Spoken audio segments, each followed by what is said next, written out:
Today we're going to talk about measuring and constructing angles. Our vocabulary for today include angle, vertex, interior of an angle, exterior of an angle, measure, degree, acute angle, right angle, obtuse angle, straight angle, congruent angles, and angle bisector. An angle is a figure formed by two rays or sides with a common endpoint called the vertex. The plural of vertex is vertices, not vertexes. You can name an angle several ways: by its vertex, by a point on each ray, and the vertex a number. The set of all points between the sides of the angle is the interior of the angle. The exterior of the angle is the set of all points outside the angle. So if we look at our picture here, the interior is the yellow shaded part. That's everything inside the angle. The exterior is that blue shaded area, everything outside of your angle. Also, we can look at the way that we can name this angle. This angle can be called angle R, and that little L shape, the little angle shape, that means angle. So we can call it angle R, we can call it angle SRT, we can call it angle TRS, or we can call it angle 1 because it has a number.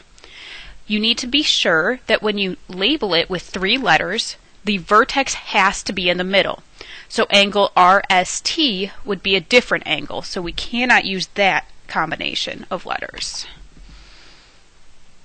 Also, we could not name this angle R if there was another angle sharing the same vertex. You can only name it by one letter when it is the only angle with that vertex.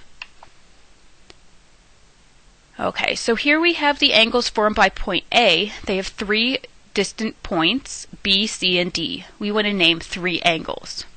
So we could name maybe angle BAC, angle CAD, or angle BAD.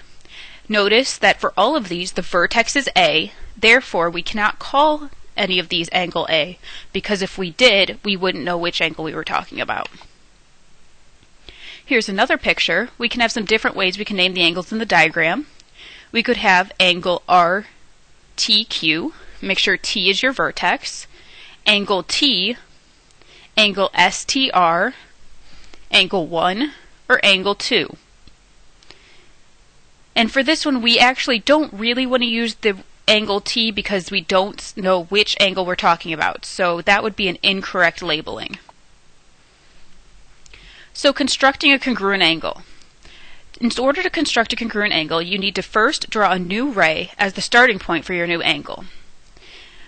Second, we're going to put the point of our compass on the vertex of the original angle and draw an arc large enough to cross both rays. Third, we put the point of our compass on the vertex of the new angle and draw an identical arc. In order to draw an identical arc, remember we cannot change the size of our compass. It needs to stay constant. Next, you measure the distance from one ray to the other on the initial angle and make an arc. We want to mark the same arc on the new angle. Where the 2 arcs intersect, we're going to put a dot and connect the vertex with the new dot. And we'll do an example on the next slide so that you can see how this works. For this example, we'll be copying an angle using a compass and a ruler. First thing you want to do is make a new point and label it point D. Now that we have that point, we're going to draw a line for our first ray. So we're going to go ahead and draw our first ray from D out this direction, and we'll label a point on that, point E.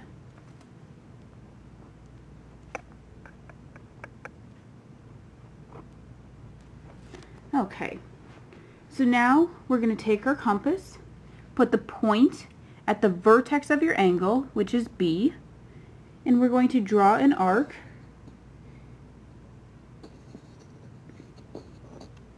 from B. Then we take the same arc and we draw it from D. We move the point from B to D and draw our arc there. I'm just going to touch this one up a little bit. It looks a little, there we go.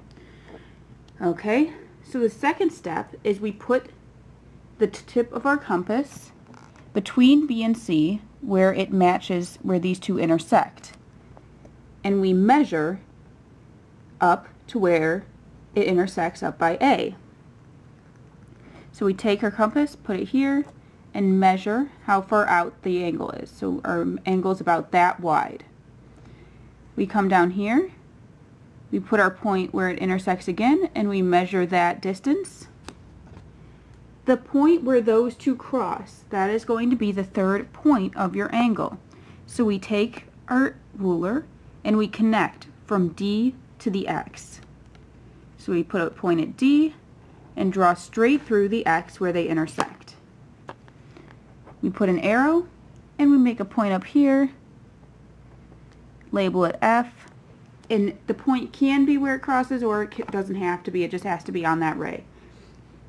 And now we have two congruent angles. The measure of an angle is usually given in degrees. Since there are 360 degrees in a circle, 1 degree is 1 out of 360 of a circle. When you use a protractor to measure angles, you're applying the following postulate. Given line AB and a point O on AB, all rays that can be drawn from O can be put into a 1-to-1 correspondence with all real numbers from 0 to 180. That means that any angle can be measured with the numbers 0 to 180. When we look at the types of angles we have acute angles, which are between 0 and 90, a right angle that is exactly 90 degrees, an obtuse angle, which is between 90 and 180 degrees, and a straight angle, which is 180 degrees. So a straight line is 180 degrees. That's important for you to know. Congruent angles are angles that have the same measure. In the diagram, measure of angle ABC equals measure of angle DEF. Notice that when we put an M in front of our angle sign, that means we're talking about a number. Just like when we do not put a line over our segments, that means we're talking about a distance. When we put the M in front of our angle sign, that means we're talking about a measure. So you can write, in this case, that the angle ABC is congruent, that equals with the swoosh over it, that means congruent, to angle DEF. This is read as angle ABC is congruent to DEF. Arc marks are used to show that two angles are congruent. So there's that little red line, that curved red line, shows that those two angles are identical. The angle addition postulate is very similar to the segment addition postulate that we learned in the previous lesson. So our angle addition postulate says that if S is on the interior of PQ, or angle PQR, then PQS plus measure of SQR is equal to the measure of PQR.